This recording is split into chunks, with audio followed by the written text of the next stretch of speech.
வணக்கம் நண்பர்களே. நம்ம எல்லாருமே பணத்தை சேமித்து வைக்கிறோம், எதிர்காலத்துக்கு தேவையான உணவுப் பொருட்களை சேமித்து வைக்கிறோம், நம்ம குடிக்கிற தண்ணீரை கூட சேமித்து வைக்கிறோம், ஏன் நம்ம உடம்பு சக்தி கூட சேமித்து வைக்குது.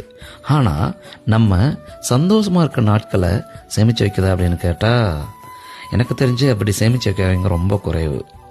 அதுக்கு ஒரே வழி பயணம் செய்கிறது மட்டும்தான். ஏன்னா பயணம் செய்யும் போது மட்டும்தான் நிறைய நினைவுகளை உங்களால் உருவாக்க முடியும். அந்த நினைவுகள் தான் நீங்கள் சந்தோஷமானதுக்கான எல்லாத்துக்கும் ஒரே ஒரு ஆதாரமாக இருக்குது. உங்களுக்கு எப்போல்லாம் மனசு சோர்வாக இருக்குதோ அப்போல்லாம் உங்களோட நினைவுகள் உங்களை அதை நினச்சி பார்க்கும்போது அந்த பயணத்தின் மீதான நினைவுகள் உங்களை எங்கேயோ கொண்டு போயிடும். ஏன்னா பயணத்தின் போது நம்ம எடுக்கக்கூடிய புகைப்படமாக இருக்கட்டும், நம்ம எடுக்கக்கூடிய வீடியோவாக இருக்கட்டும், இதெல்லாம் நம்ம என்னைக்காவது ஒரு இடத்துல அமைதியாக உட்காந்துட்டு இருக்கும்போது அதை திருப்பி பார்க்கும்போது அப்படியே நம்ம மனசு நம்ம அறியாமல் அந்த இடத்துக்கு போயிடும். அதனால் வாழ்க்கையில் நான் எப்போவுமே சொல்கிறது ஒரே ஒரு விஷயந்தான், நினைவுகளை சேமித்து வைங்க, அதுக்கு நிறைய பயணம் பண்ணுங்க. ஏன்னா பயணம் மட்டும்தான் ஒரு மனுஷனை சந்தோஷமாகவும் நிம்மதியாகவும் நினைவுகளை சேமித்து வைக்கக்கூடிய ஒரே வழி. சரி.